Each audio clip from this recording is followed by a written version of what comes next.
Hello friends, Bihar जल target में आप सभी का बहुत बहुत स्वागत है। अगर आप लोगों को निर्देशांक ज्यामिति में किसी भी प्रकार की प्रॉब्लम है तो इस वीडियो को आप लोग शुरू से लेकर अंत तक जरूर देखिएगा। इस वीडियो में आप सभी को बताएंगे किस प्रकार हम लोग दो बिंदु के बीच की दूरी ज्ञात करते हैं और साथ ही बताएंगे कि किसी मूल बिंदु से किसी बिंदु की दूरी हम कैसे ज्ञात करते हैं। साथ ही बताएंगे हम कि अगर इस तरह से दिया रहेगा ए 2,3 और बी 2,2 तो मिलाने वाले रेखाखंड को M/M2 के अनुपात में विभाजित करता है। तो अगर इस तरह से आपका कोई भी सवाल रहेगा तो इसको कैसे हम हल करेंगे, तथा साथ ही अगर P x1 y1 और Q x2 y2 को मिलाने वाले रेखाखंड के मध्य बिंदु के निर्देशांक क्या होते हैं, इन सभी बातों को तमाम बातों को इस वीडियो में हम लोग कवर करेंगे। और साथ ही अगर आप लोग जो है इन 4 पॉइंट को क्लियर कंसेप्ट कर लेते हैं तो आपका जो निर्देशांक ज्यामिति में कोई भी प्रश्न नहीं बचेगा। आज सोच लीजिए अगर आप लोग ये 5 चीज़ सीख लेते हैं तो आपको निर्देशांक ज्यामिति बुझिए, आपका निर्देशांक ज्यामिति सोच लीजिए पूरा खत्म हो गया है। तो चलिए हम लोग जो है करते हैं क्लास को स्टार्ट। क्लास स्टार्ट करने से पहले आपसे बताना चाहूँगा कि अगर आप लोग पहली बार बिहार जल टारगेट यूट्यूब चैनल पर आए हैं तो चैनल को सब्सक्राइब जरूर कर लीजिए, क्योंकि बिहार बोर्ड से रिलेटेड सभी प्रकार का अपडेट आप सभी को लगातार रूप से हम अपलोड करवाते रहते हैं। तो सबसे पहले आप सभी को अगर इस तरह के कोई सवाल दिया रहेगा, यहाँ पे आप लोग देख सकते हैं दो बिंदु P दिया हुआ है। पहला बिंदु P जो है यहाँ पे मान के चलिए, ये मान के चलिए हम एक रेखा दिए और यहाँ पे P दिए और यहाँ पे Q दिए और यहाँ पे हम मान के चलिए O बिंदु ले लेते हैं, ठीक ना। दो बिंदु P और Q, देखिए P x1 y1 है और Q x2 y2 है। यही आप सभी को अगले वीडियो में हम बताए थे कि मान के चलिए यहाँ पे 2,3 रहता, P 2,3 रहता है x1 और Q यहाँ पे मान के चलिए 3,3 रहता, तो ये x1 और x2 इसको मानेंगे, ठीक ना। तो देखिए जो पहला होता है जो P जो दिया हुआ है x1 y1 और Q x2 y2 दिया हुआ है कि बीच की दूरी अगर ज्ञात करने के लिए बोलेगा यहाँ पे, तो आप सभी को सूत्र जो याद लागू करना है वो सबसे देखिए P बिंदु क्या है x1, P बिंदु क्या है x1 और y1 है, ठीक ना। और Q बिंदु क्या है x2 और y2 है, ठीक ना। तो अगर इनके बीच की दूरी आप सभी को ज्ञात करने के लिए बोला जाए, सपोज डैट आपको एक क्वेश्चन दिया जाए, ठीक ना, आप सभी को एक क्वेश्चन दिया जाए। चलिए आप सभी को एक क्वेश्चन दे देते हैं यहाँ पे इसी सूत्र पर आधारित। मान के चलिए एक बिंदु P है, ठीक ना, बिंदु P है, इसका निर्देशांक है 5,2 एंड एक बिंदु Q है जिसका निर्देशांक है 2,5। अब इसके बीच की दूरी हम ज्ञात करने के लिए बोलेंगे। मान के चलिए सवाल नंबर स्टार है और बोलेंगे हम बिंदु P 5,2 एंड Q 2,5 के बीच की दूरी ज्ञात करें। तो आप सभी को कैसे ज्ञात करना है आप सबको वो चलिए जान लेते हैं। तो आप सब कैसे ज्ञात कीजिएगा, तो इस तरह का अगर आप सभी को सवाल दिया जाए तो आप सभी को एक सूत्र का प्रयोग करना है। देख लीजिए इसमें जो P जो होगा ना, ये P में दोनों x1 और y1 होगा। ये पहला वाला 5 है, इसको x मानेंगे और ये 2 है जो ना इसको y मानेंगे, ठीक ना। ये x1 y1 हो गया और इस वाला जो Q वाला जो है ये आपका हो गया x2, y2 हो गया, ठीक ना। तो इसी तरह से हम जब ज्ञात करेंगे तो इसका सूत्र होता है x2 x1 के होल स्क्वायर और प्लस होता है y2 y1 के होल स्क्वायर। इस सूत्र पर हम बैठा देंगे तो ये जो है आसानी से निकल जाएगा, ठीक ना। तो यही इस सवाल में बता रहे हैं। तो बीच की दूरी जब हम ज्ञात करेंगे तो ये सूत्र लगाएंगे। अगर इस तरह से आपको सवाल दिया रहेगा तो इसी सूत्र पर बैठा के आप जो है इसका दूरी निकाल सकते, सवाल को हल कर सकते हैं। चलिए ये आपका क्लियर हो गए। अब आता है नेक्स्ट प्रश्न। नेक्स्ट प्रश्न बोल रहा है बिंदु P x, y की मूल बिंदु से दूरी क्या है, ठीक ना। तो चलिए, तो यहाँ पे जो नेक्स्ट प्रश्न है मेरा, नेक्स्ट प्रश्न बोल रहा है किसी बिंदु P x, y की मूल बिंदु से दूरी होगी। तो मान के चलिए भाई आपको एक सवाल हम दे देंगे किसी बिंदु, मान के चलिए यहाँ पे हम एक तरह से मान लीजिए 1 नंबर का आपका क्वेश्चन है और यहाँ पे हम बोलेंगे किसी बिंदु P और P दे देंगे, यहाँ पे देंगे 2,5 की मूल बिंदु से दूरी ज्ञात कीजिए, कि मूल बिंदु से दूरी ज्ञात कीजिए, ठीक ना। मूल बिंदु से जो है हम बोलेंगे आपको दूरी ज्ञात करने के लिए, ठीक ना। दूरी जब बोल देंगे, देखिए ये सेम सवाल है, ठीक ना। यहाँ बोल रहे पी एक्स वाई के मूल बिंदु से दूरी होगी, तो यहाँ हम दिए 2,5 की मूल बिंदु से दूरी होगी। तो क्या लगाना है आपको ये सूत्र लगाना है। आपको अगर ऐसा सवाल दिया जाएगा तो आपको एक सूत्र लगाना है मूल बिंदु से, तो x square plus y square, x square और प्लस रूट में लगाना है आपको, ठीक ना। तो रूट में आपको लगाना है x square plus y square, ठीक ना।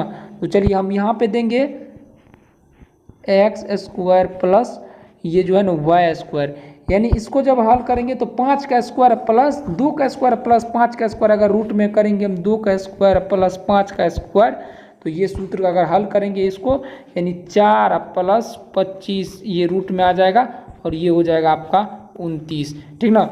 तो इसी तरह से हम इस तरह के प्रश्न को हम जो है हल करेंगे। किसी बिंदु टू पी एक्स वाई के मूल बिंदु से दूरी ज्ञात करेंगे तो हम सूत्र लगाएंगे एक्स रूट अंदर x square plus y square, ठीक ना। तो इसका स्क्वायर पहला वाला का स्क्वायर प्लस दूसरा स्क्वायर वाला का स्क्वायर अगर रूट में करेंगे तो इसका जो है दूरी मेरा निकल जाएगा, ठीक ना। अब आता है काफ़ी महत्वपूर्ण प्रश्न। ये जितना प्रश्न देख रहे हैं ना, ये सभी आपके बोर्ड्स एग्जाम में ये सभी के सभी पूछे जाएंगे, ठीक ना। अब नेक्स्ट प्रश्न आता है आपका, देख लीजिए। नेक्स्ट प्रश्न बोल रहे हैं कि उस बिंदु P के निर्देशांक जो बिंदु A x1 और y1 x1, y1 और B x2, y2 को मिलाने वाले रेखाखंड को आंतरिक रूप से m1 अनुपात m2 के अनुपात में विभाजित करता है। भाई मान लीजिए यहाँ पे सपोज डैट आपको एक हम सवाल दे देंगे। यहाँ पे मान के चलिए ए बिंदु को जगह पे x1 और y1 की जगह पे हम 2,3 दे देंगे, और बी जो बिंदु है इसके x2 और y2 की जगह पे आपको हम दे देंगे 1,5, ठीक ना, 1,5, और बोलेंगे बिंदु ए 2,5 देखिए x, y, और बिंदु बी 1,5 को मिलाने वाले रेखाखंड आंतरिक रूप से 1:2 के अनुपात में विभाजित करता है, तो अनुपात कहलाए तो करता है। तो इसको कैसे आप हल कीजिएगा? तो इसको जब हम बोलेंगे, ऐसे प्रश्न अगर आपके बोर्ड्स एग्जाम में पूछ दिया जाएगा तो आप लोग कैसे हल कीजिएगा, देखते रहिए। अगर ऐसे प्रश्न आपके बोर्ड्स एग्जाम में पूछ दिया जाएगा तो भाई आपको जो है ना एक सूत्र लगाना है। सूत्र देखिए सिंपल होता है, ठीक ना। ये अनुपात जो होता है ना, ये m1 और m2, देखिए यहाँ पे सबसे पहले हम आप सभी को एक इम्पोर्टेंट बात बता रहे हैं। सबसे पहले आपको यहाँ पे एक रेखा लेना है, चलिए हम जल्दी से बताते हैं क्योंकि आप सभी को 10 मिनट में ही आज पूरा क्लियर करेंगे। इसको आपको इस वाला को आपको m मानना है, और m1, और इस वाला को आपको m2 मानना है, और 1:2 की विभाजित यहाँ 2 देंगे, और जो आपका निर्देशांक दिया हुआ है, ठीक ना, जो आपका निर्देशांक दिया हुआ है, या निर्देशांक मान के चलिए हम ये x1 और y1 है, ठीक ना। ये यहाँ पे जो मेरा यहाँ पे जो हम देंगे तो ये होगा x1 और ये होगा y1, ठीक ना, और बिंदु A होगा, ठीक ना, ये बिंदु A1 x1 होगा, और बिंदु B जो है वो x2, y2 होगा, ठीक ना। जब ऐसे तो इस तरह से हम लिख देंगे। अब हम इसको जब हल करेंगे तो आपको एक सूत्र लगाना है। सूत्र आता है आपको, सूत्र जो होता है आपका, तो सूत्र होता है आपका x बराबर m1x2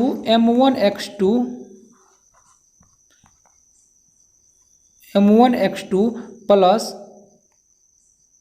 m2x1, x लगाएंगे तो x ही देंगे, बट m1 प्लस m2, ठीक।